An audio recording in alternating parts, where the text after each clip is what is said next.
is. Ah, well, people, it's good to be here. Yesterday, for a few minutes, I was wondering what was going to happen. Because as I told people, I was down at San Diego Comic Con, and when I got back to my car, my battery had died. And so it then became a comedy of errors trying to get it jumped, and I got it jumped, and it still wouldn't start. And then I had to call the rental company, and just it was one thing after another that went on. However,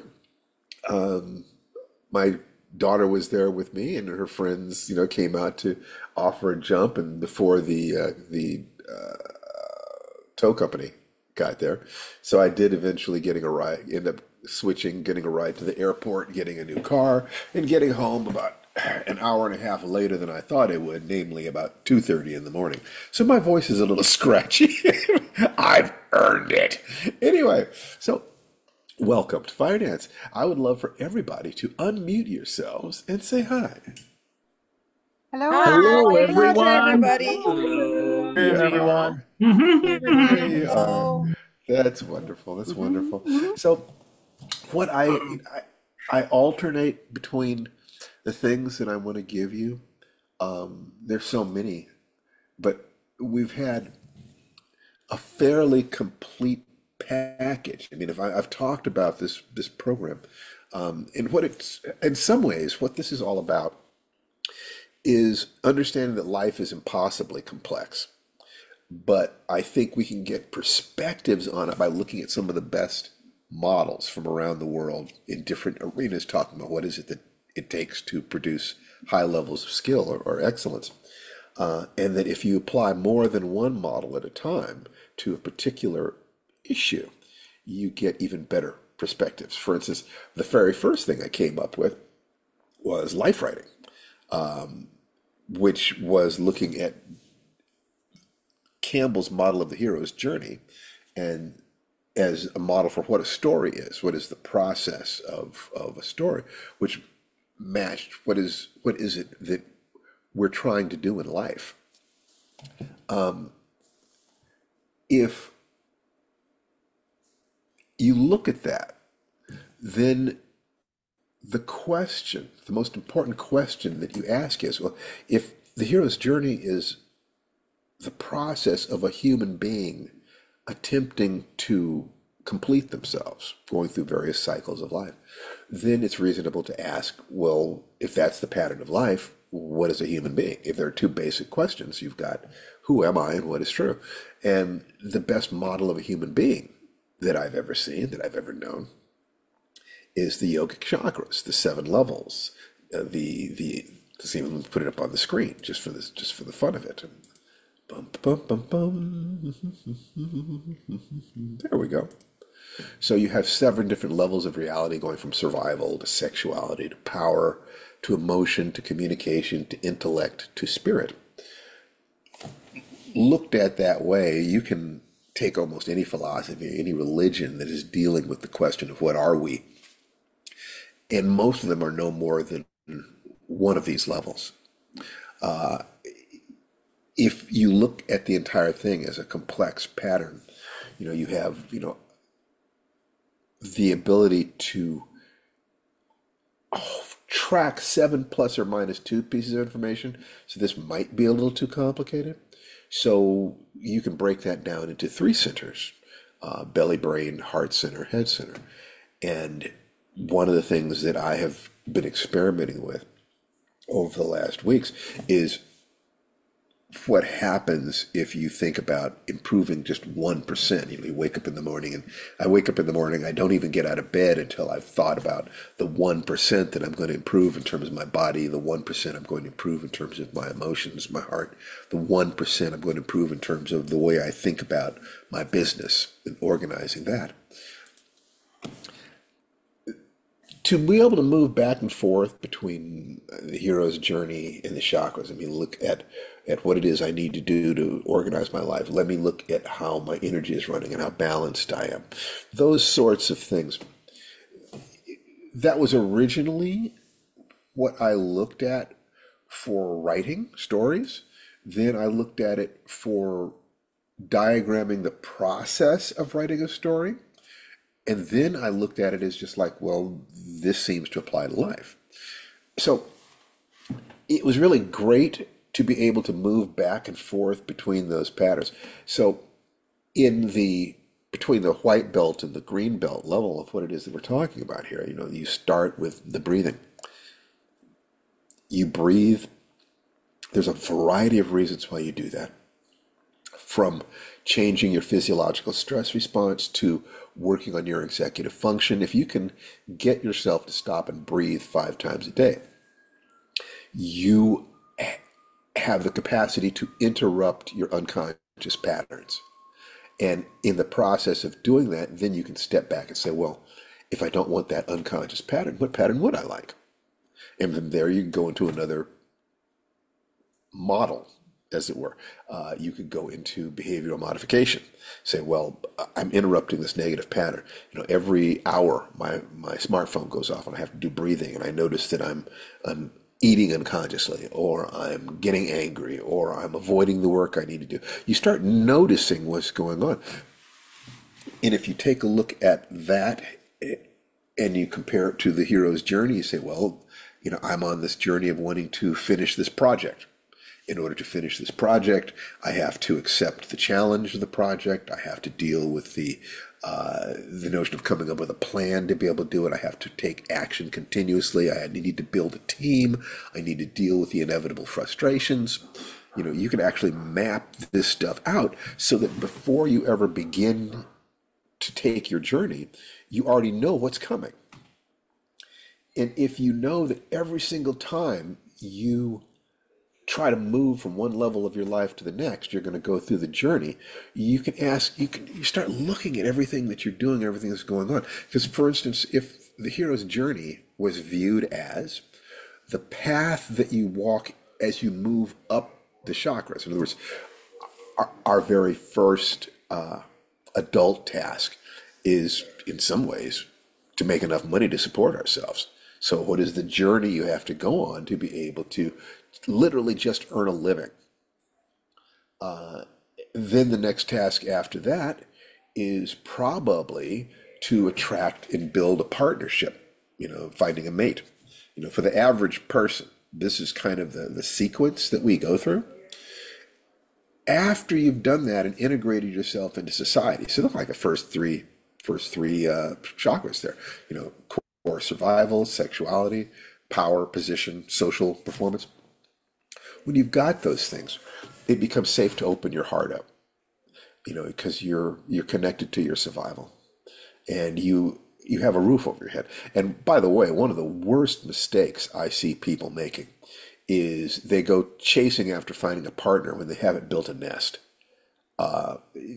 Taking the energy that you would spend to go out, looking for sex, and put that instead into building your life, to creating stability, creating a place so that when you meet a partner and they say, well, if I partner with you, where are we going together? To not understand that there is that dance of power and beauty going on there, and in the animal world, it's demonstrating that you can hunt and gather and protect and build a nest, and that you are strong and capable of gentleness, that you have these qualities. If you have those things and you have satisfied those things, then it's safe to open your heart. People who open their hearts before they have anchored themselves can get savaged, not just because they will fall in love with people who are not appropriate for them, although that happens, but also because they will fall in love with people who could have been appropriate for them if they'd just been more focused. And men make a mistake in one way, women make a mistake in another way, but it's all about that thing about loving yourself enough that you would accept a version of yourself. You would accept a version of yourself in an intimate relationship. If you're not attracted to some of the people who are attracted to you, then you have not done this. So you need to either lower your standards or raise your game. One or the other. You can't expect the world to suddenly demand less. You can't expect other people to ask for less than you are asking for. it's astounding to me how many people just don't understand that. They undervalue themselves in the sense that they don't demand enough from themselves. They have these dreams of the kind of person they'd like to be with or the kind of life they'd like to live, but they don't really believe that they can make it happen. And if you'll notice, just saying that opens the doorway to looking at a different model that we could say, well, if I'm raising myself, how do I do it? See, we've got so many of these. I've given you 10, 20 of them. It's like, and all you have to do is diagram what it is you're trying to accomplish across two of them at the same time. And kind of sit back and say, well, what are these things saying? If the actual structure of life is too complicated for us to grasp, we can kind of understand it. We kind of catch a glimpse out of the corner of our eyes because that person who desires, you look at the soulmate process, this person who desires a partner and the partner is beautiful or powerful and they're going to expect equal amounts of those things by their own standards. And then you look at yourself and you say, I have this dream, I have this desire. What's the first step in Think Grow Rich? I have this desire for something to increase my income, to find love, to change my body. But I have no faith that I can do it. So I will lie. I will say that the world will stop me. The world is unfair. The world doesn't care. All those things are true. The world doesn't care. But it doesn't hate you either. It's just there. If you're seeking to understand nature, then you're seeking to understand how do I put myself in rhythm with nature? How do I set it up so that my actions are producing the results I want? That's that initial task that we have to be adults is how do we hunt and gather, for our own survival, for the survival of a family, for the welfare of my community. You do these things, you become a taxpayer, whatever, or however you want to look at it. If you're part of that social tissue, if you're desiring a relationship, if you're desiring to feel safe in the world, there's simply certain things that adults have to do. And if you don't do that, you have to create a partnership with an adult who will. So you're kind of choosing to remain a child, but you're saying the other person, that person goes out and works. That person handles the bills. That person handles your security. As long as both of you agree to this, as long as there is an exchange between the two, that's actually functioning in the adult world. There are plenty of ways to make such a deal. It's like you don't have to be a genius to be very successful in life, but it is a good idea to say to yourself, I'm not a genius. And in order to accomplish the thing I want to accomplish, I would need to be smarter than I am. Is there any, and then you get to ask yourself, is there any way to deal with this? And once again, looking at a model like Think and Grow Rich, it's looking there and it's saying the mastermind. The mastermind group allows you to literally function at a level above your intelligence by creating alliances with other people. So when I started working with Larry Niven and Jerry Pournelle, I was not at their level of skill or intelligence. What could I offer them? I have done my homework. I was a decent enough writer. I was willing to give a huge amount of energy, and I was willing to deliberately do all in my power to be sure that anytime they were around me, they had a good time. That I was there to reduce the stress in their lives. I made them laugh. I did work. I participated in things. I was flexible, giving myself the time to learn because it was just a fantastic learning opportunity. But if I thought that I had to be smart enough to do all the things that we were doing, I would have been crippled. By moving back and forth between different models, you pick up concepts. You assume that no matter what it is that you're trying to accomplish, if anyone else has ever accomplished it, starting from where you started, you can too. That I don't know how to do this, but I can learn is a fantastic belief pattern. I'm not smart or strong enough to do this, but I can create a team. And if you can create a team and you can gather people, really smart, really rich, really strong people, nobody has all the tools. Nobody has all the tools they need to succeed in life. What that means is that you develop the tools you have. Are you getting the best out of yourself? What is it that you plan to bring to the table? Whatever life you want to live, have you looked at what it costs people to create that life? Have you decided to pay that price? Do you have faith that you could learn it? Because that's where the Think and Grow Rich stuff starts, right?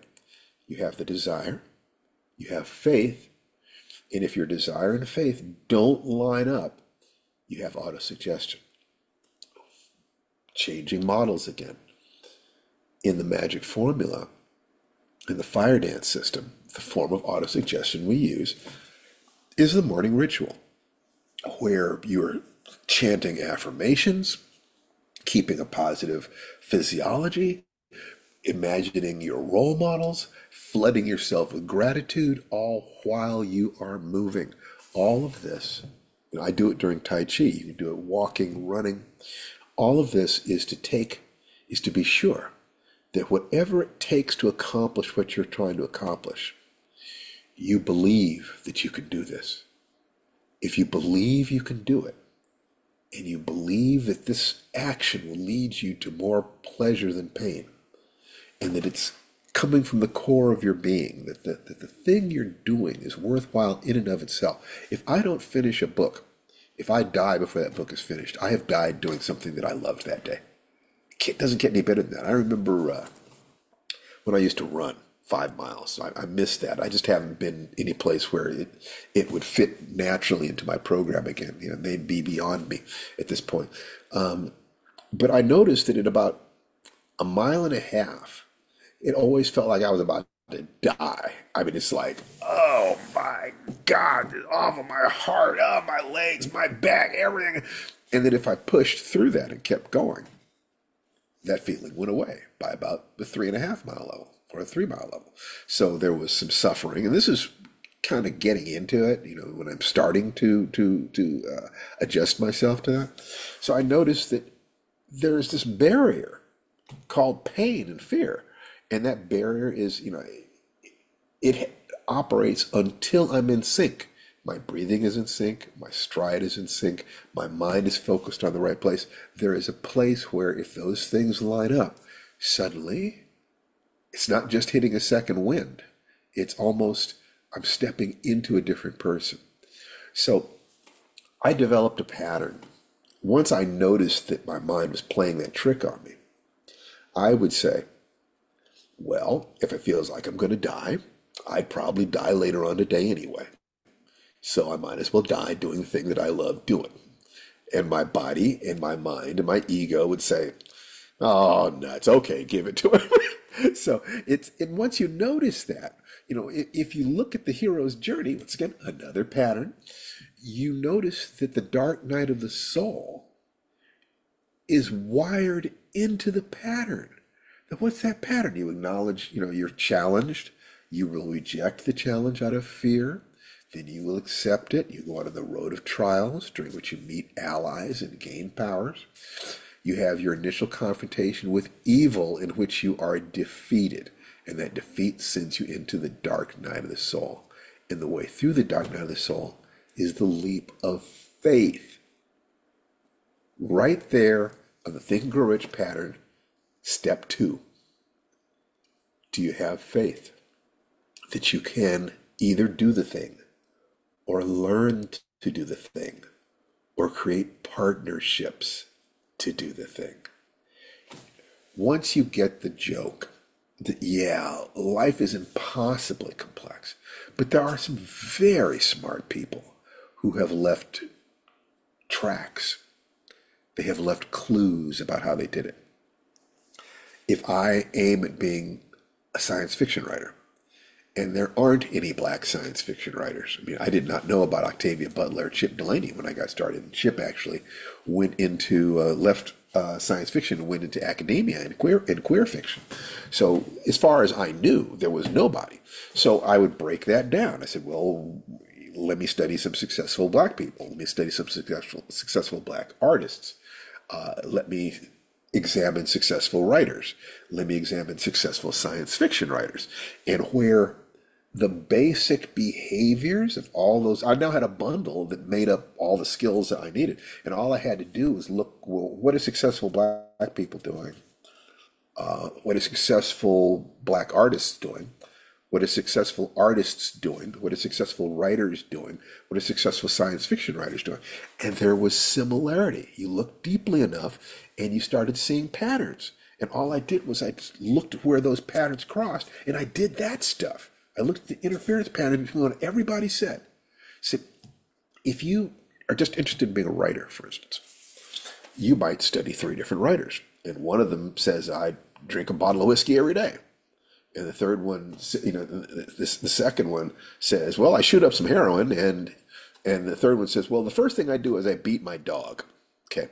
And you look at that and say, oh my God, so I have to beat my dog and shoot heroin and drink a pot. No, if you dig deeper, you'll find the thing that they all do every day. And what they all do every day is write. That everything else is a means to get to writing. They drink the booze to deal with their fear, and then they can write. They shoot heroin to deal with their existential pain, and then they can write. They beat their dog because they're so filled with rage at having been abused or something like this that they have to hurt another living thing. And then after they do that, they're filled with grief, and the grief cancels out the anger, and now they're in a creative space and they can write. Whatever sick ways they've got of doing that, that's not what you're modeling. What you're modeling is the critical behavior that they all do. And that is writers write. And if you look at them and they're successful writers, they're writing every day. And so you notice that, okay, all these different people, they write every day. All these different people have ways of dealing with their pain. And then you look at more successful people, you start saying, well, what do successful writers do? How do I even define success? Is a successful writer one who gets on the New York Times bestseller list? What if they do that and commit suicide? Am I going to call that successful? You start looking at this stuff. And then so you say, well, are there artists who seem to live long, happy lives? Are there artists who got married and stayed with their sweethearts? You keep looking until you find whatever truth that's going to work for you. You listen to a number of writers and they will say things like, writing comes from pain, writing is fear, writing is anger. But then you read Ray Bradbury and he talks about how writing comes from joy. That you write your first draft as if you're running barefoot through the grass. He just expresses joy and love. And you say to yourself, well, there's this writer over here who says it's all pain. This person over here who says it's love. Maybe what art is a response to powerful emotion. That you can use any powerful emotion that mobilizes you. And you can be driven by fear or drawn by love. By looking at these questions and assuming that there are answers, having faith that there are answers, that there is a way to navigate life with joy and integrity and grace and power. You just have to figure it out. If you will do that, then you take the models that you were given in childhood. We offer you models, but we're not saying to throw the ones you already have away. I prefer that you bring them and you ask yourself, where did these come from? What were they intending to create? Because most of the models that have lasted for generations relate to survival. Survival of the individual, survival of the family, survival of the group. Genetic survival, personal survival, genetic survival, group survival, tribal survival. If you're going to, and I have to kind of hair a little bit into, something that's going to sound like a commercial because it is.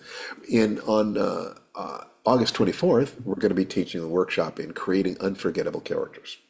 And one of the most important things you're going to do is you need to create your own model of what you think human beings are. What do you think people are? If you're going to write about people in a story, every story you write is an argumentation. You're saying this is what people are. The way the world reacts to them, you're saying this is what the world is. Tananarive and I, and I'm going to turn this over to her in just a second. I think she's ready to go.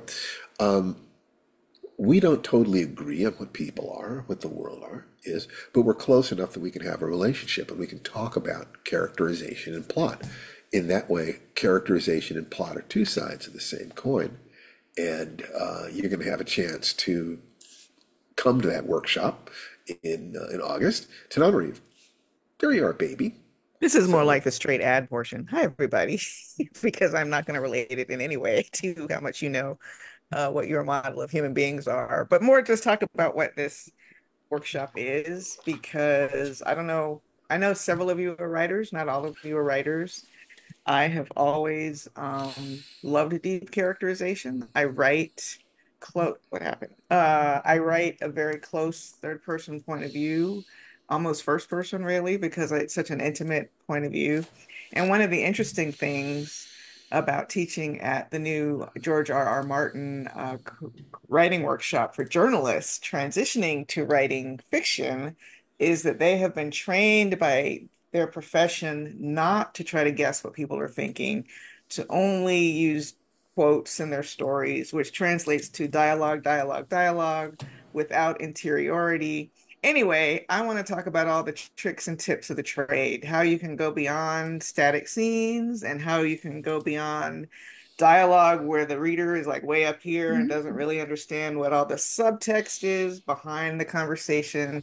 If you're published, unpublished, you just want to learn some strategies and tips and tricks for creating deeper, memorable characters, check it out at writerwebinar.com. Registration just opened. And if anyone's local, it's a hybrid. So it's video, but also, all right, I see your jokes about George R. R. Martin not finishing his series. All right, I need to talk to you because now, the other what thing was you have to that? remember, we don't know what's going on, but one thing that could easily be going on is he did finish that series. He associated with other people who created a television series that ended it, and he may or may not enjoy or feel that that's exactly the way he would have ended it. How do you But come that back would from decrease. that? Like it's haired off over here because of a whole That's right. writer's room, and then you're supposed to You know, find an emotional connection to the story as the I author. could easily see how that could diminish his drive to spend years of his life writing a story that's already been told. What's going to Already happen? been told to All that's death. going to happen is people are going to say that they like that ending better or don't like it as much. I could see a creative artist saying, I did this. I brought this idea into the world. Let me do something else.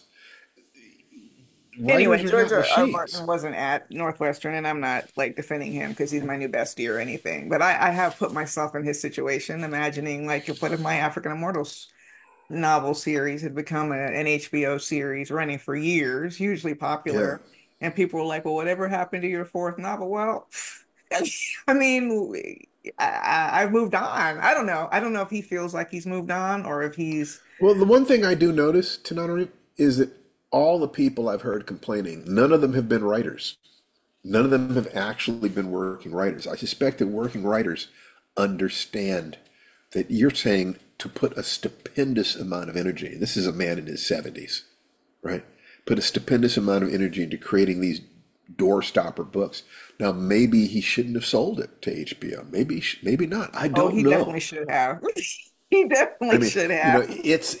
but he can't just punch a button and the book appears. It's not that. So you're asking him to do something. The people asking him to do that are in general people who've never done anything close to that. Some of them have, I'm sure, in other completely different arenas. But I think that most people who've gone through such a massive undertaking are going to tend to be somewhat sympathetic to the humanity involved here. What is the urge to write, and what is the urge to write something that's going to be 150,000 words or 200,000 words? That's a tremendous amount of work. It's just being Well, it's like realistic. I I can told understand someone why it's disappointing.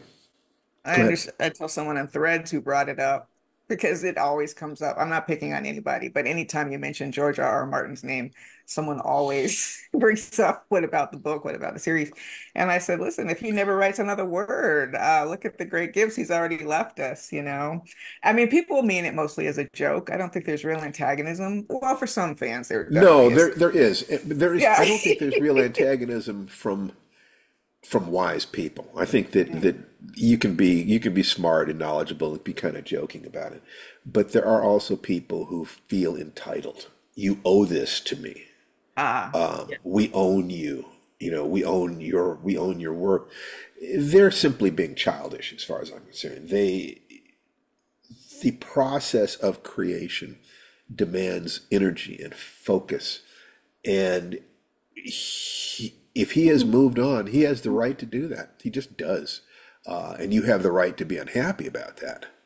But you don't have the right to demand that he spend, a year, 2 years of the life he has left doing what it is that you want to do when you could turn on HBO and see dragons and say, okay, this is a conclusion. It might be what I like, it might not be what I like, but that's the world. yeah. Being So, unhappy with, George Lucas did not rape your childhood, and neither did George R. R. Martin.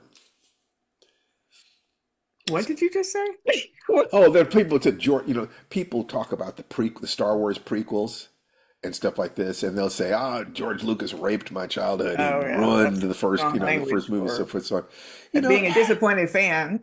yeah, being a disappointed fan. And the interesting thing is that fandom, of course, is kind of the kid part of us. Because I remember watching the first Marvel movies, the first MCU movies, and that was not just my adult self enjoying that. That was the kid part of me enjoying that. It was the kid part of me that felt betrayed by Wakanda Forever. That I could feel that, and I could articulate why I feel like their decisions were awful. But I can't say they didn't have the right to do it. I didn't say that people who liked the movie were wrong. All I could do is give my reasons If for you want to go to a funeral or a movie, okay, but that's not why I get this. it. Very much so. But anyway, I just wanted to throw that out. I didn't mean to derail the conversation with George R. It's R. okay. Martin, but it just came up, and it's something that artists do face. And I do have a lot of empathy for his situation. And by the way, he is laughing all the way to the bank. I mean, he had a sizable contribution. I won't say how much, but it was in the millions of dollars to Northwestern to start this program. And he no doubt has that extra money lying around because of that series. So that's why I'm saying, hell yeah, he should have sold the series. But yeah, it has a price, like all things in life. I one of the things I have noticed, I'm not even sure that I've seen anybody complaining about it. I mean, it really complaining about it, really seriously complaining about it, who is even happy in their career. I'm not sure. An awful lot of them strike me as being kind of incels. They don't have a sense of what it costs to create these things, to make a life in those ways. And so they're just kind of saying, snap your finger, this magical thinking, give me my book, give me that beautiful woman, give me that gorgeous man, give me that incredible life, without any sense at all of what these things cost. What we're trying to do here is to give you a sense of what it costs to succeed, while simultaneously installing the belief that you can afford the price. If you can Yeah, and and do, and if I go can ahead. add, the reason it's important to understand the cost of success is because as you're on the road to your dreams and you come across that first moment of disillusionment, that first disappointment related, like on the path, it's not turning you back. It's like literally you're walking over the bones of this disappointment on the path. It's that quote by James Baldwin, which is the price of pursuing any profession or calling is an intimate knowledge of its ugly side. So if you don't expect that to happen, you might take that as a sign. It's like, ooh, I better back off, or maybe this isn't for me. And sometimes that's legitimate. Hollywood is a great example. It is not for everyone. No, It is it's not. just not. But if you know you're going to face the BS and you're using the tools, the yoga, the meditation, the morning ritual, you're keeping yourself centered, you're learning how to keep your emotions on an even keel so the highs aren't too high and the lows aren't too low. You can stay on that path. Like Steve said, it's when you're at closest to giving up, like you're running that race and you're like, oh my God, which is every time I run. I've never broken past it, but he said if you break past it, you can keep running and run longer than you ever thought you could. Maybe I'll try that one day, honey. It's never it's never come up for me. Well, no, that's different running, but it probably happens to you when you're dancing. Oh, it happens with a lot of other things. It's not running. Yeah, yeah, it's just not running. I'm just And joking. oh, okay, all right, all right, all right. That's You my just don't humor. know what it costs. You don't understand. Anyway, so I guess that's enough kind of lecture on this. And by the way, you can, the workshop on the 24th of August, just go to writerwebinar.com and sign up. And we're going to have the sliding scale thing going again. So don't let the price stop you. We can work things out. But I wanted to open the floor for people, especially if you have not asked questions before, if you have not asked questions in a while, because this comes to life when we apply it to what's really going on. So the idea being that you're going to aim every week at improving 1%. You're going to get on kind of the white belt level, which just means that every hour on the hour, you do 60 seconds of breathing, deep, slow diaphragmatic breathing, and you do that at least 5 times a day. And if you start there, then you're in the process, and we can help you. There's a diaphragmatic breathing poster. Oh, okay. So, any questions, comments, requests about anything that we've been covering here about improving by 1% this week? Anybody want to brainstorm about a project they're working on? Any questions? All questions will be addressed. And volunteer or you will be voluntold. Let me see. No hands are coming up. So Danian Daryl Jerry. Hello, Danian Daryl Jerry. How are you? What's up? Okay. Okay. Hey, no, I was just trying to unmute myself. Hello, Mr. Barnes. How are you? I'm doing great. How are you? Okay. I'm well. I'm well.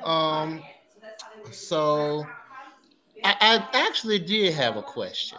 Please. Um, so I've been doing I think I have a pretty steady morning ritual, and I've also been really good about my breathing. I have like a little alarm set on my cell phone, so it goes off like every hour or two, and I'll stop. And sometimes when I'm at work, I work with kids, so sometimes I have to try to either get by myself or I'll wait till a kid is like working on something. I kind of do it then, like very stealthily. But I think one thing is like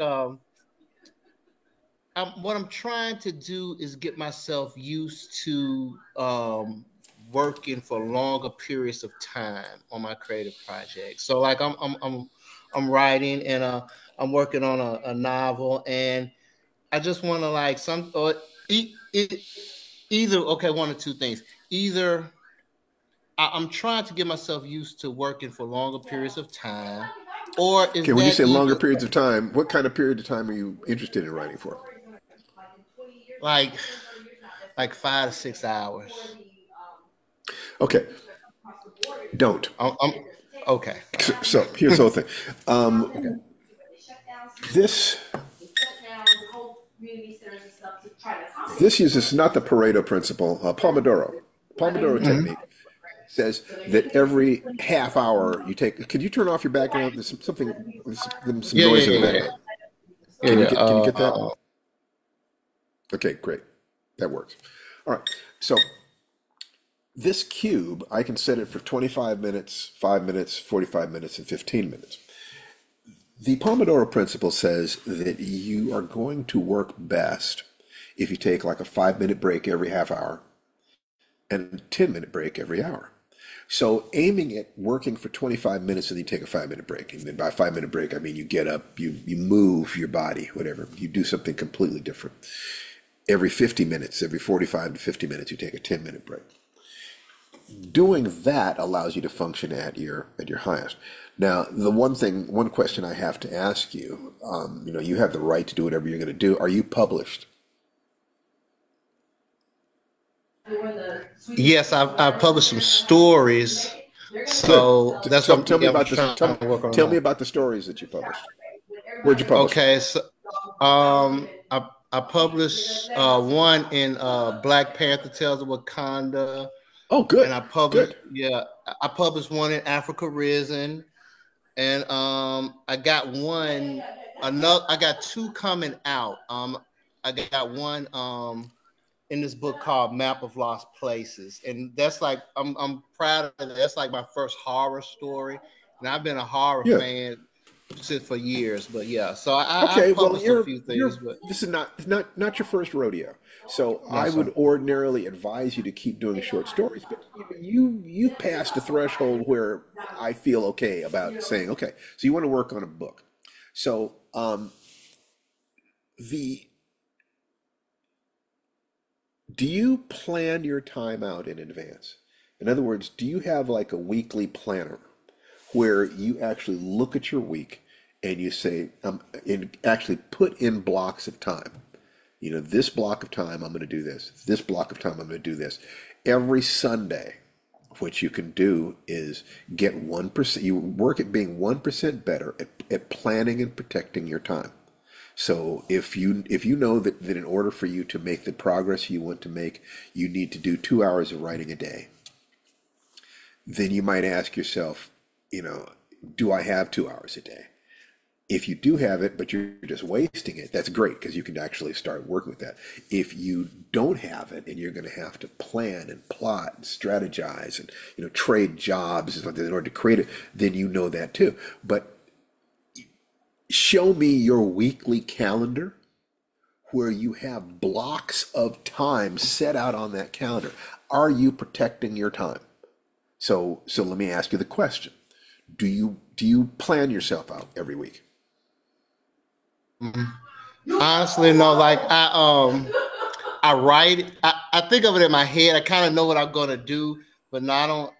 I will start like with the Yes. calendar, kind of blocking Yeah. out my time. Yeah, yeah. Yes, that's right. You get yourself a I would journal of some start that kind. definitely. Yeah, and you get the ideas out of your head and onto the page, so you can create. This week you want to write the scene in the junkyard, and you write down what you know about the scene. Okay, and if you write out what you know about the scene, what I can almost promise you is the next day when you take a look at your notes, you'll know more.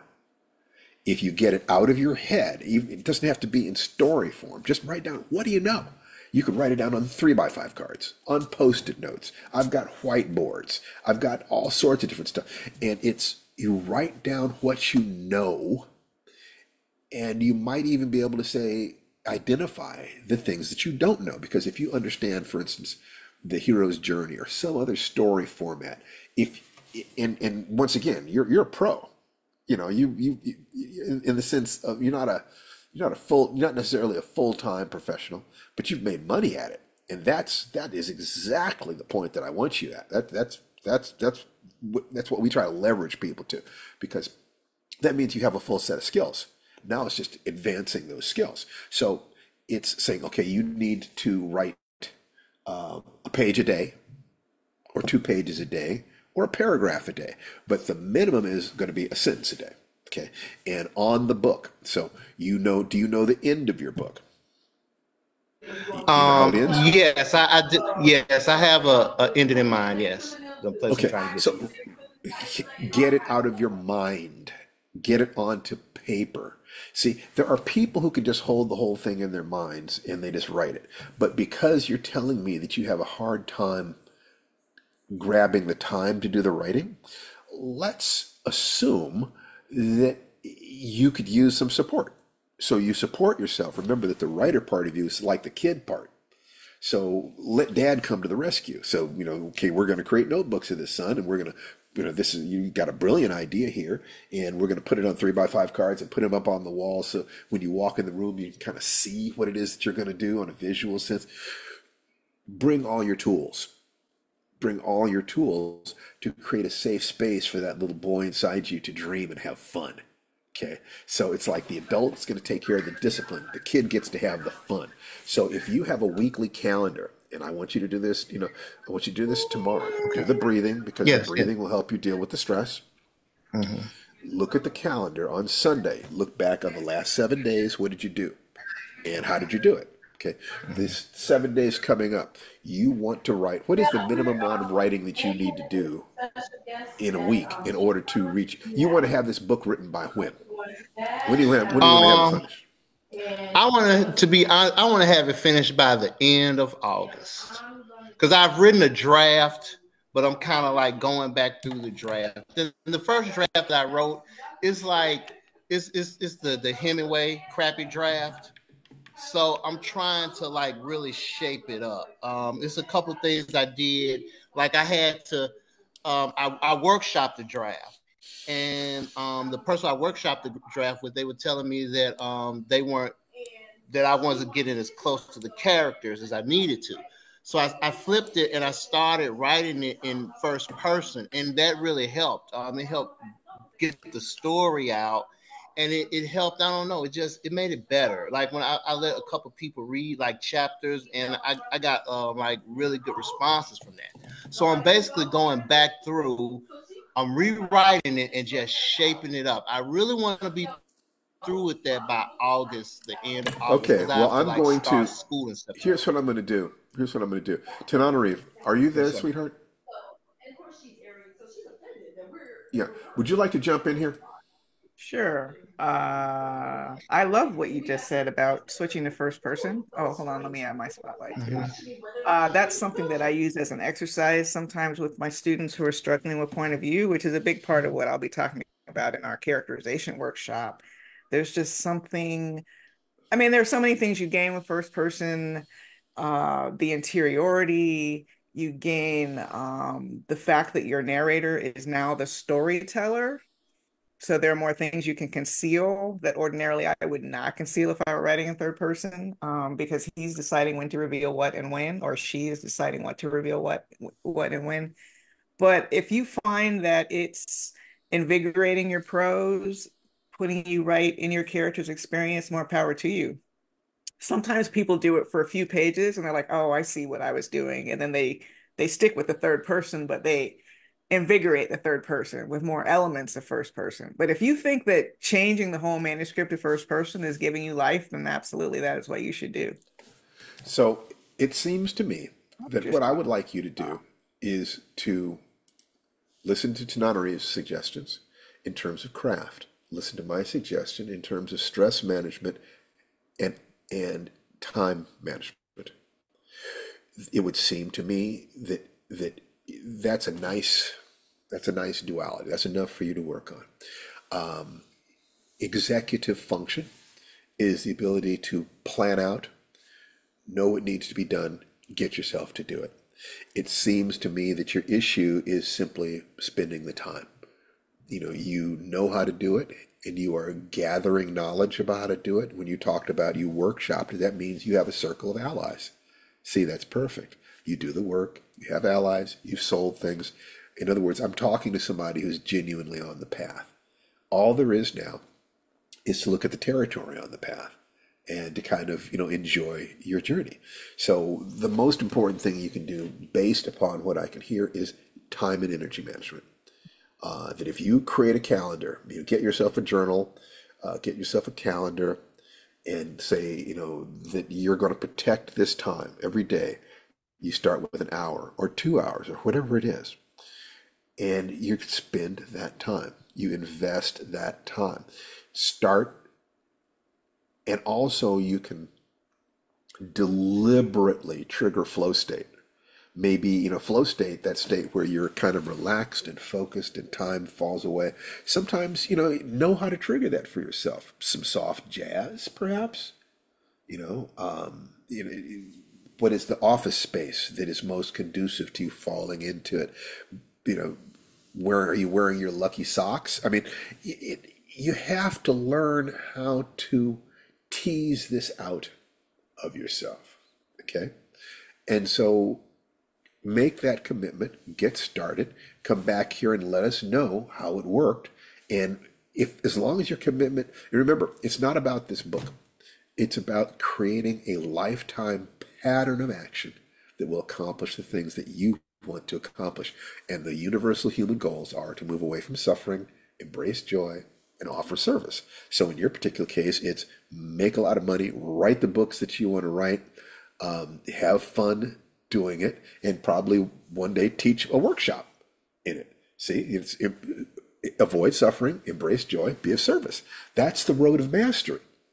As long as you're on that road, you're doing it. You're doing it, man. You know, masters are always learning, they're always writing, and they're always teaching. Okay, or they're always learning, they're always doing, they're always teaching. That's that path. It's a little bit like being a healthy animal of any kind. You can imagine a worm. You know, they eat, they move, they excrete. In that sense, teaching is sharing. You know, it'd be kind of rough to say that's excreting, although there is an aspect of that. What you're not doing is you need to manage the continuous forward motion. What is continuous forward motion? Just, you know, and then if you do that and you look at that every week, you'll be far ahead of people who look at it every year, you know, on New Year's Day. But if you look at it every day, if in the morning you look at your calendar and say, okay, I'm going to do this, this, this, and from this to this time, I'm going to do this. At the end of the day, you look at the calendar. Did you do it? If you did it, congratulations. If you didn't do it, why didn't you do it? How did you stop yourself? And you observe the emotions. You say, well, I got too busy. You know, the kids distracted me. I got tired. Whatever it is, write down what happened. How did you distract yourself? How did you step off the path? And you look at that information without judgment. You don't beat yourself up over it. It's just data. Okay, your task is you want to finish this book by the end of August. In order to do that, you need to spend, what, an hour a day, 5 days a week? Will that do it? Would that do it? Okay, so Yes. if that's the what, okay, and once again, shift model. So if that's the what, the next step is the why. Why do you want to do this? Now you tell me why you are passionate about doing this, why you're passionate about finishing it by the end of August. Tell me. Well, it's a couple things. Number one, it's a book that I've been working on for like some years, and it's a book that I feel like has potential. But to be honest, it's a book about one of the things, a couple of the things that I'm like really most passionate about in the world. Like basically it's like it's a fantasy story, but it's like a hip hop kind of story too. And I Okay, grew up so rhyming and all that, so it's like my so passion. so you want to finish this book by the end of August in order to share your passion with the world. Okay, Yes. in order to make money, in order to move your career forward, in order to be an example for your children. In order, say, give me the reasons. I want to see in your voice, in your eyes, in your body, why you are willing to be unstoppable about this. Because if you have enough whys, the whats are easy. You start with the hows are easy. You start with the what you're going to accomplish. Then you go to the why, and you list those whys until you can see how it's going to benefit every aspect of your life. You know, you're going to be stronger, healthier.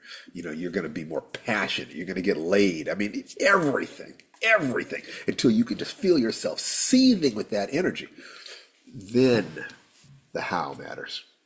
But first, get yourself cooking so much that you could feel the passion that you felt when you first thought about writing this book. Because once you get caught up in the work, you can forget the passion. It's like, just chop wood, carry water. Another day, another day, another day. So every single day, reconnect with the passion. You know, why are you doing this? And the biggest reason should be because it's fun. Because this is what this is who you are. This is what you're doing. Yeah, I'm doing it. I'm doing it. My God, this is, I'm actually spending my time doing this thing. I wanted to be a published writer, and I am a published writer. And now I want to be a full-time professional writer, and I know I can do it because I did that. You see what I'm saying? I want to see that excitement from you, not the data, not what the thing is. How do you feel about it? It's the passion, it's the emotions. So if you have a crystal clear what and a passionate why, now I can say, okay, you get a calendar and you mark it out with this, but you have to have those things in that order. So you tell me, what's the first thing you need to know? Excuse me? Okay, The first thing I need to know is what's the the, what I'm doing, that's right, that's right. What's the second what thing? I'm doing. Why am I doing it? All the reasons why I want to do this thing. And then, and then what matters? If you've got the what and the why, then what? How I'm going to get it done. You're going to do this book. You got it. You're sharp. You got it. You got exactly what I was trying to tell you. Okay, does that make sense to you? It makes total sense, perfect sense. And I thank you very much. Thank you. Oh, you're incredibly welcome. Thank you for coming. This is what I love doing. I've been blessed to spend my entire adult life doing the thing that I love more than anything else. And I love giving away the secrets of how I managed to do it, because we're just all walking this path together, buddy. We're just all walking this path together. All right, let me remove my spotlight. Mo And Barnes is Maurice, ready to jump in, honey. Mo Barnes. Okay, Mo. Hey, I'm sure you've got a lot of Mo for us. live long and prosper. And the other Vulcan thing after you say live long and prosper is peace and long life. There we Um, go. I Yeah. want to thank everyone who are my Facebook friends and everything. I'm sorry I haven't been on this in a while. I'm not going to go through the whole thing. Steve knows about it, and Tana Reeves said it was a very brave thing of me to do when I first had to deal with my son. And what you were saying about obstacles, very important. And I'm going to curse real quick because it's a quote from a movie. Is that okay? It's from Full Metal Jacket. During Full Metal Jacket, when the Arlie Ermey as the drill sergeant, when Gomer Pyle, the character played by Vincent D'Onofrio, was trying to get over the obstacle, he said, "Jesus, Pyle, you do that obstacle like old people fuck," which meant to me is like slow and careful. And one of the things I learned and I put into effect when I was a Marine Corps candidate, and OCS said Navy ROTC at Morehouse, is I breathed before I hit that wall. And one thing I learned is that I had not been breathing. And with everything going on with my son and looking at tough love and applying not only love, but toughness. I had to recently go out and find him because he was in danger of being trafficked. But one of the things he told me, and there was a short story, I think I may have sent it to you, Steve, a little piece of it called Voices of Solitude about a particular person. And when I heard what my son was going through, that he had to run the water in his pod for 5 minutes at the Fulton County Jail because black mold was just coming out, and there was the spiritual vampire thing. And I wanted to say that when we hit that block, sometimes it's okay to sit back and you have to coalesce certain things, but you've got to move forward and break through that. And I wanted to thank every participant of Firedance, and especially you, Steve, for giving me the tools that I need to start writing again, because my story has been just the truth and not the fiction aspect of it from Crack Rats, which I'm writing again, based on suggestions from Ross Merker and others to look at. They wanted to know more about Baldwin Blackpaw and Squeak. And I said, I need to go back into that more. And I'm No, I doing, think I think you need to write another story. Don't go back and rewrite the ones you've already done necessarily. This okay, is just a suggestion. It's not an order, but I think that you need to if you want to deepen those characters, write another story about them, because you're going to learn more by writing a new story than you will by revising the old one beyond a certain point. It's looking at what is the process you're going through. You have to come up with you have to have the urge to write. You have to come up with ideas to write. You have to write those ideas.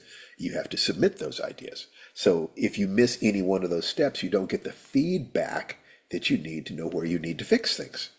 It's like if you practice karate but never spar, you'll never know what you're not, getting hit in the face is a great way to remind yourself to keep your hands up. Okay.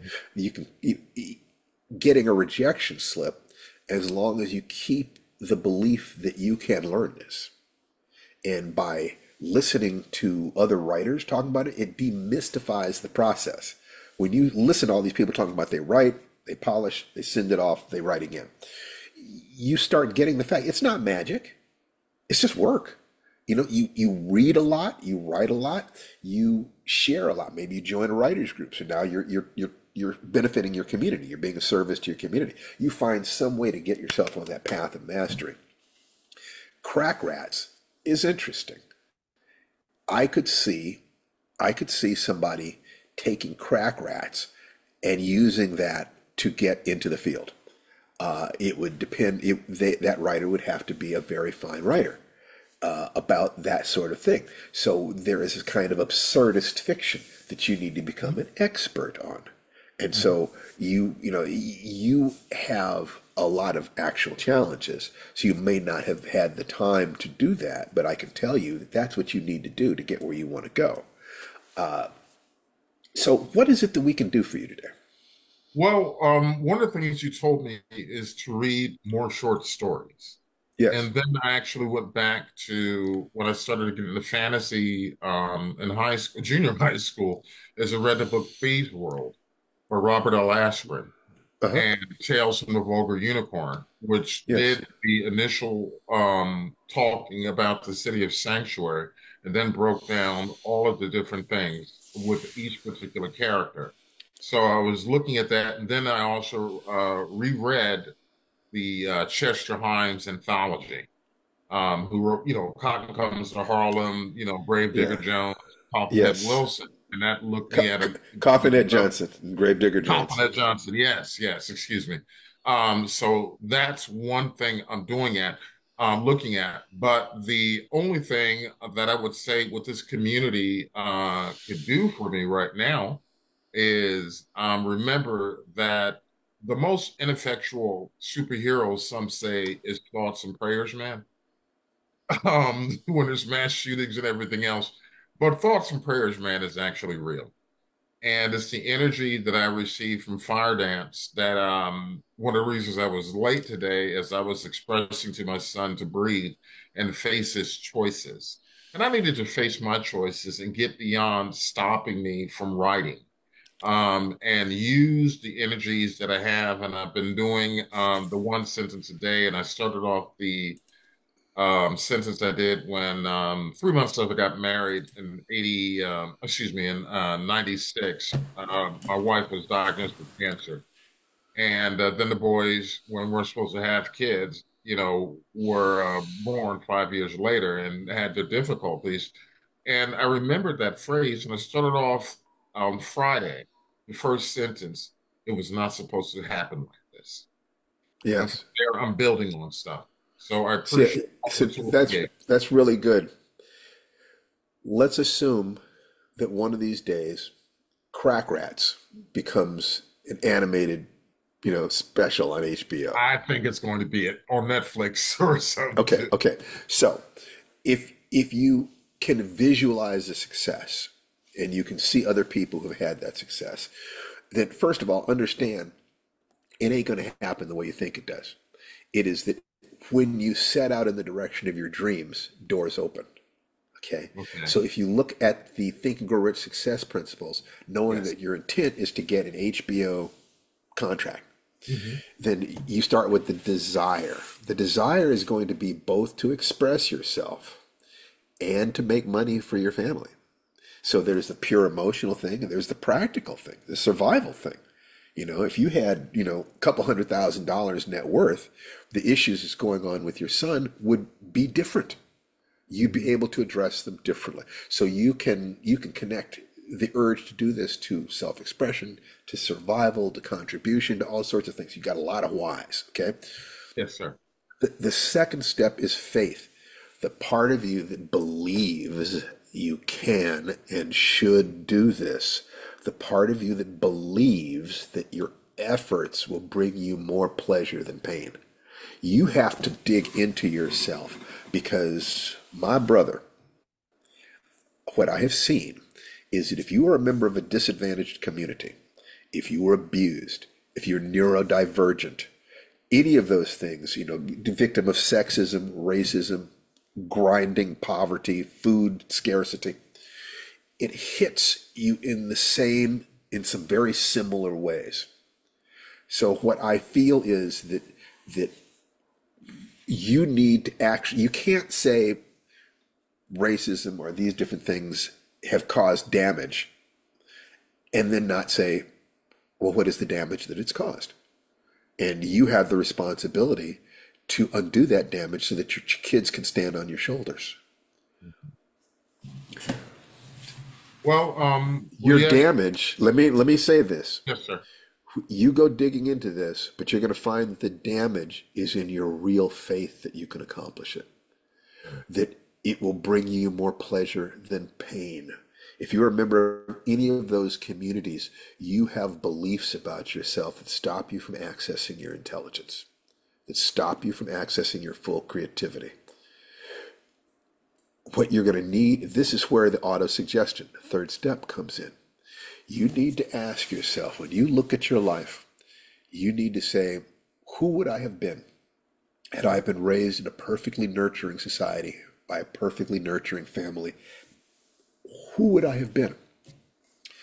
And to look at the modifications you made in response to fear and pain. I, for instance, was convinced that unless I could succeed at a very high level, I'd be destroyed.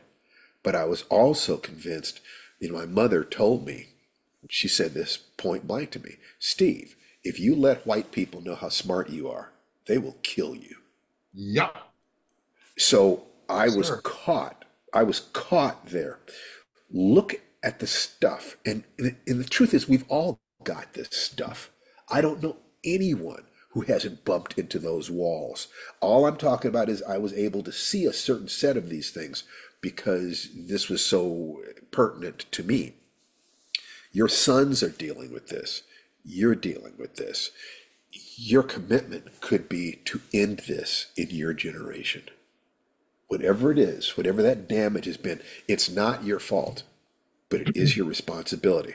So if you can identify the beliefs you need to have, I can do this. I should do this. I can attract the people to me that will show me how to do this. I can survive any disappointment. I can get up every day. Whatever the beliefs are, and you write those down and you look at them and say, man, somebody with these beliefs would be unstoppable. And then you look at the times that you've stopped yourself, you've been distracted, whatever, and you say, what was really going on? Why did I back away? And you look at those things as realistically as you can, and then you begin to implant those beliefs. Firedance is giving you the tools to implant those beliefs. But those first 3 steps, to find the desire that you can get behind, the why, to find the faith, do you actually believe you can do it? Do you? Do you deeply? Because if you believed you could do it, nothing would stop you from doing it. If you believed that you could and should do it, you'd wake up every morning ready to do it, and you wouldn't go to bed at night until you've done it. And if you're not there, then look, how do you have your brakes on? Look at this. Your survival, your family's survival is at stake here.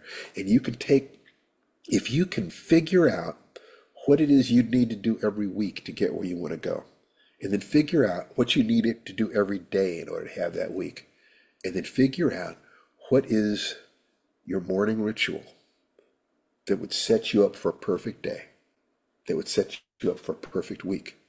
And then all you have to do is get your ritual right. When you figure that out, you can literally put all of your attention behind a morning ritual that allows you to improve by 1% per day to 1% per week. That's all you have to do. All of your attention here. If I do my ritual, I'm going to take care of my family. I'm going to take care of my health. I'm going to do my writing. I'm going to take care of my business. I'm going to deal with my students because all of that is encoded in my ritual. So all I have to do is that one thing.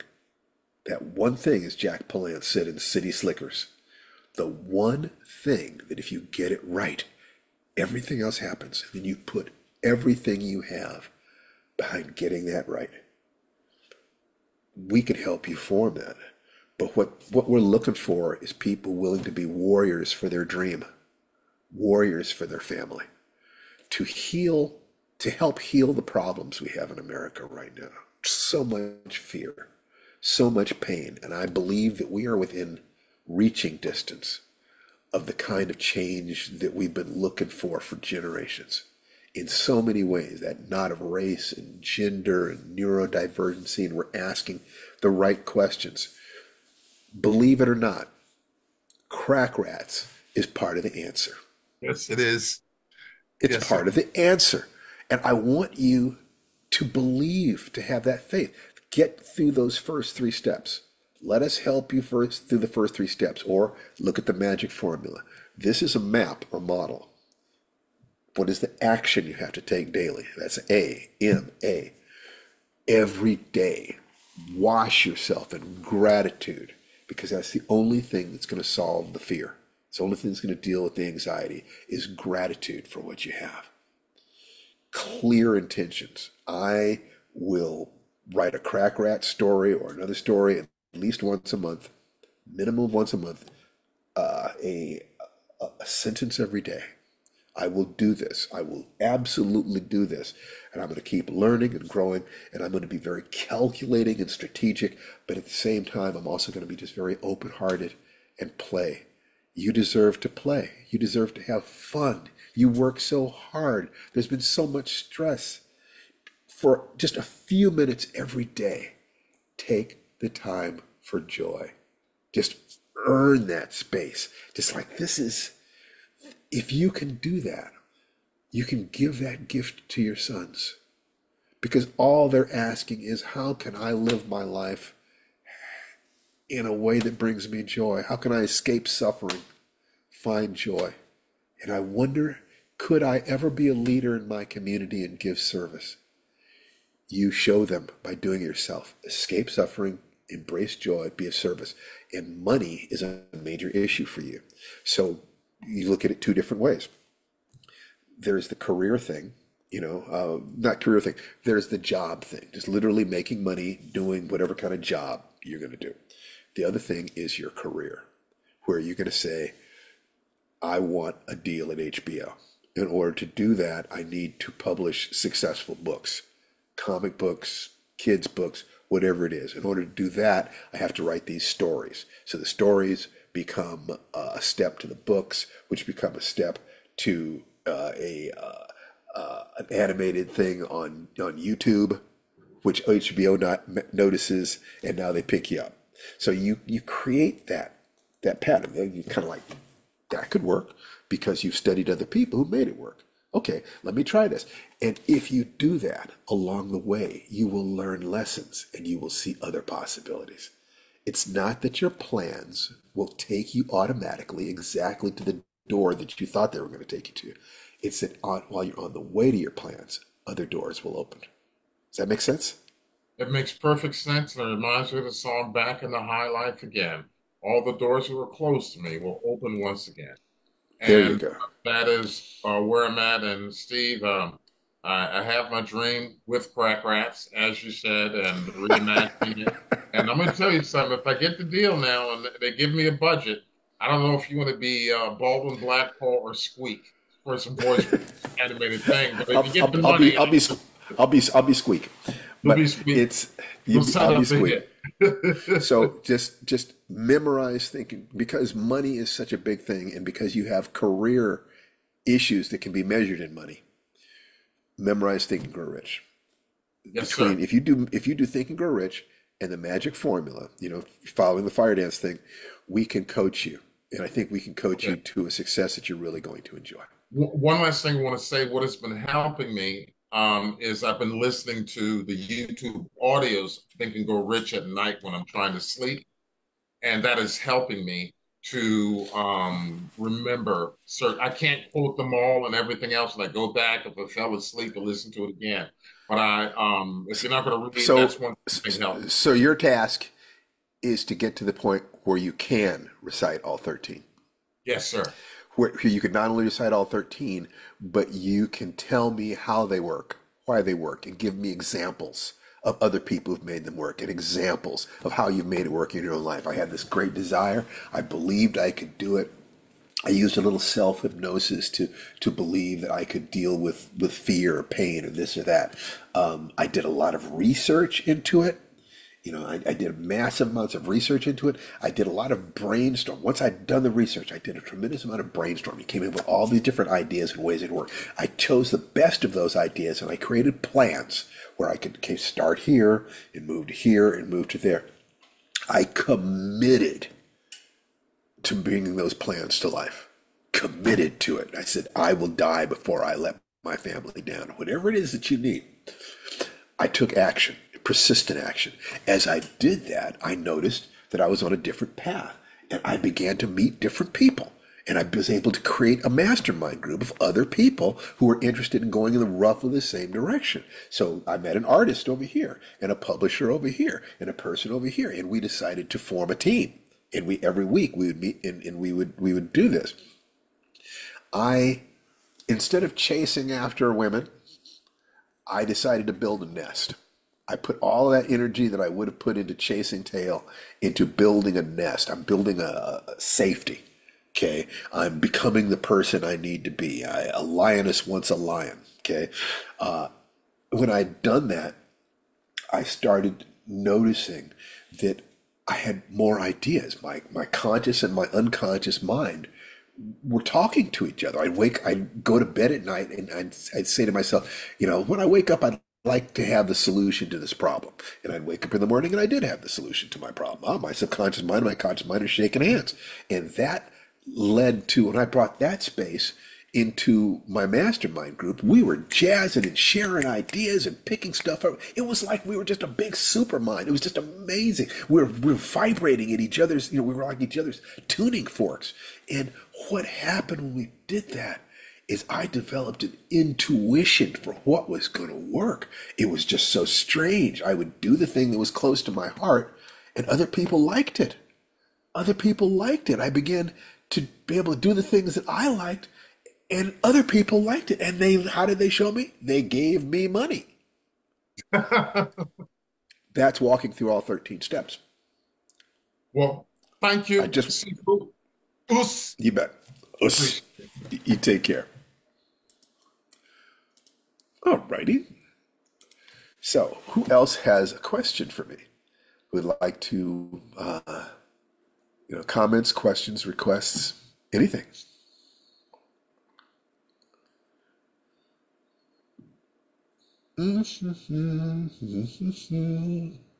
All right. Let's see.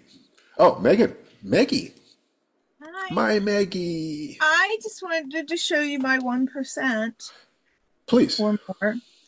So, I never wanted to be a great writer. I wanted to be a great embroiderer. Yes. I did this in the last 2-3 days. Cool. I have reached my goal. Excellent. It Excellent. Part of a piece and artwork that is going into auction on display. So look at it like this. Writing, science fiction writing, is a form of writing. Writing is a form of art. If you back up to the question of how does one create art and how does craft relate to art, you can then take that realization and put it into many different things. And the primary art form, I think, is a life lived with joy. A life lived of pleasure. So it's doing the art that gives you joy. When you talk about your embroidery, your face lights up. That's right. So we can say that these life writing gatherings, Firedance gatherings, are about being a writer. but we're really talking about how do you live your life in integrity with your dreams, with joy. Well done, Megan. So let me ask you the question. What is it that you're going to do next week? Oh, next week. Well, I have to finish the entire piece and deliver it on Wednesday. So that's what I'll be doing for the beginning of the week. It's on its way. I'm not worried about it. And then I'm going to make a bigger one. That's different. But Good. yeah, I have a couple of ideas for pieces. I have a piece that I'm working on, like it's partially done, and people are going, "When are we gonna see the next part?" And I've surrounded myself with a couple of different groups of people that I respect who do the same sorts of things that I do, and I can talk to about them, and that's been really great over the last several months, 6 months or so, to have people, like you say, it's like a mastermind. I can go and say, I'm stuck, and they actually know what I'm doing. They understand the process. And I Yeah, I mean, think, the idea being there that how often do you get together with these people? so one group, I get together two to four times a month, and the other Oh, one good. just once a month. Okay, that's good. I mean, the general suggestion is every week, but I think that you're doing what you're doing sounds great to me.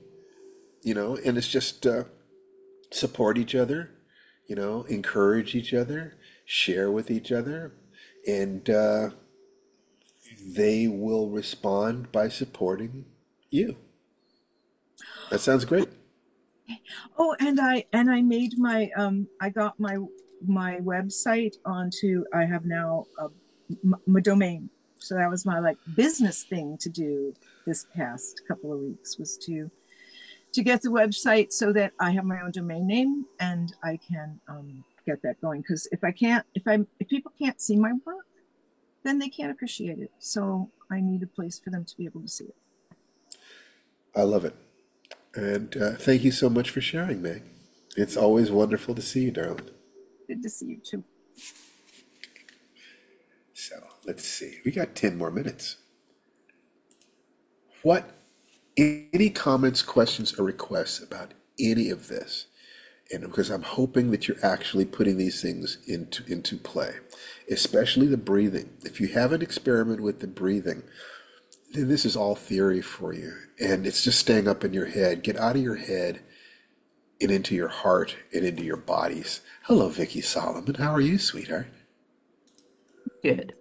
I just wanted to tell you an idea that I had. When we talked about morning ritual earlier, you suggested that I sing while I exercise. And I have been doing that at dawn to get the sunlight, but it's dawned on me that I'm having trouble with the affirmations. So the Can channel you I'm sing your not, affirmations? no, I'm doing vocal warm-ups and No, that sort of thing. what I'm suggesting is sing your affirmations. Okay. What I was going to do is I was going to write them down, stick them on the column that I can see when I'm doing this, and then my brain could read them No, while you I'm, have to speak you them know, aloud. I have to speak them aloud. Okay. Yes. Now, and here's very, very important. Listen to me, sweetheart. I'm not want to. I'm glad that you came up here, but I'm not singling you out. No. It's very difficult for people to do this. It's very difficult for people to get this. I can talk about this 1,000 times, and people will still say, "Well, I'm doing this, and I'm doing this separately. Or I'm doing this. I'm doing this." No, it's you speak the power words aloud while you're moving. While you're moving, then all you have to do to increase your motivation is either move with greater power, walk faster, for instance, run faster, or speak more loudly. You can literally, you've got your hands on those dials. So if you have that on, if you write your affirmations out, you can start playing with the affirmations. You could figure out a song. You start doing your affirmations, make it a game, sing your affirmations Yeah. aloud. I do the boom every day. I call my friends every day. I write a word. I write a sentence every day. Whatever it is you're doing, according to something, so that you're combining that. But then while you're singing, you're also like rebounding. You're dancing. You're doing something physical. This is critical. Oh, Nikki Beaton says she uses the music to Baby Shark. we might have her demonstrate, Yeah. but it is the Yeah. physical movement is something that you like. The affirmations are to create an internal environment that matches the path that you would have to walk in order to reach your external goal. If I know that every day I have to do this, every week I have to do this, I have to have my energy at this particular level, I have to have my time management at this level, I have to do this much reading, I have to connect with my family, then I make sure I have role models who can do all these things. And I will visualize those role models with me, supporting me. I will give thanks aloud for all the blessings I have. And those blessings are specifically kind of lined up so that they're developing faith in the same thing. So I don't tend to, I think you start by saying it's like you might start by saying I increase my net worth by $100,000 a year. Okay. And as if you did that, because there are many, many people who have, you could say, well, wow, what is it that I intend to offer the world that's worth $100,000? There is some answer to that question. Too many people have done it. You may not be able to find that answer, but the answer to that question will be something that you actually believe. You're going to have to believe it. So if you did a ton of research and you said, you start with, I don't know how I'm going to do this, but I believe it's possible. And you find the part of yourself that does believe that. And then your affirmation might start with, I believe that I am worthy and capable of increasing my net worth by $100,000 a year. You start doing organized research, right? And you come up with ideas. You say, oh my God, I'm seeing somebody, there are people who have earned the kind of money I want to earn doing this, which is a thing I kind of know how to do, but marketing it like that, which is something I could learn to do. At that point, now you have the component pieces. I know I can learn marketing. I'm becoming a marketing expert. I'm learning how to market with integrity. I'm learning, marketing is sharing my heart with the public. Marketing is whatever it is, the component pieces of it become the skills that you have to have. And by finding people who are capable of doing this, it's like, God, if I had this person advising me, this woman who built a home business, if only I could get her on the phone. Maybe you can't get her on the phone, but you could read every article she ever wrote. You can read everything that she recommends and become an expert on what it is that she's doing. And you can take a look at all the individual pieces. I would have to do this every day. And if you know what the price is, you might decide, I'm not willing to pay that price. There's nothing wrong with that. But that's different from saying it's not possible. I'm not willing to pay the price is valid. But the morning ritual has to set you up so that you can every day do the things you need to do to move forward. And there's more pleasure than pain associated with it. There will be effort. There's always effort. But you find a way to take joy in that effort because you are becoming the person that you're sworn to be. So that's just all that to say. The morning ritual is affirmations, visualizations, role models, and emotional flooding, all while moving. Spoken affirmations, visualizations, emotional flooding, all while moving. And if the physical movement is something that you're committed to, in other words, like if you were in the Firedance Tai Chi program and you're committed to learning the 108 movement Wu style Tai Chi form. So if your affirmation is, and you're doing Tai Chi, and your affirmation is every day in every way I'm getting better and better, you'll hear the voice in the back of your head saying, no, you're not. This is crap. Who do you think you're kidding? But if you're practicing the thing that you said you wanted to get better at, and you know that practice is, proper practice is what makes you better, then you're actually doing the thing that your brain is telling you you cannot do. And that is when you will really understand that the voices in your head aren't you. Until you've had an actual example of it, it's hard to believe that that could be true. It's like you going for a walk, and your goal is to go for walks, and you say every day, I'm walking, and that voice in your head says, no, you're not, and you're walking. You know that voice is crazy. That voice isn't you. That voice is not your friend. Go ahead, you're about to say something. If I am singing, doing a vocal warm-up, doing a practice that will make me sing better, and since That's right. that is my goal, Yes. that gets directly to the voices. Excellent. But, I agree. But I do that while I am doing my joint mobility. Yes, that's right. Yes. Yes.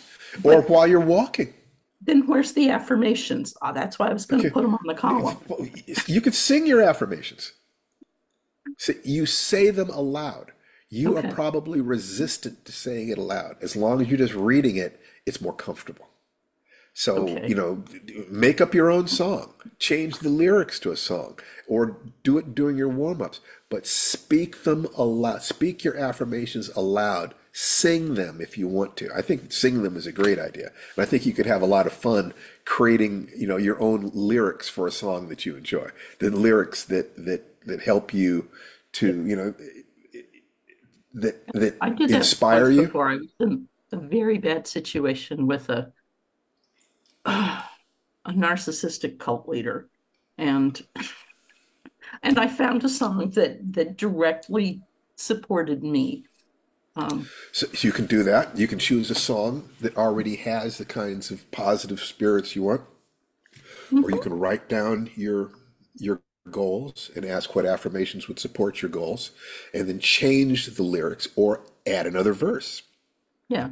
So that you are singing the thing that you already like, that creates a positive emotional change for you, but then you're also going into the specificity. And be sure that you have goals that make you healthier physically, increase your physical energy, clarify and heal your emotions, and clarify your goals, the what you're going to do, why you're going to do it, how you're going to do it. Would you do that for me? Yes, I can do that part. Excellent. Well, we are out of time today. I would like everybody to unmute yourselves and say goodbye. So long, farewell. This is my message. You I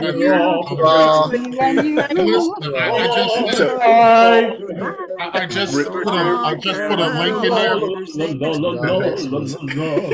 there. So remember that we're going to do our summer writing workshop on August 24th. It'll be at 2 o'clock Pacific. So in other words, I'll be finishing this at 1:30 and then running right over to the studio where we'll do it. You'll be able to attend either live or via Zoom. And you can find out more about that at writerwebinar.com. Take care, folks, and I'll see you next week. And remember, have a great week, the everybody. divinity within me salutes and acknowledges the divinity within each and every one of you. Namaste. Namaste. Take care. Namaste. Bye-bye. Namaste. Peace.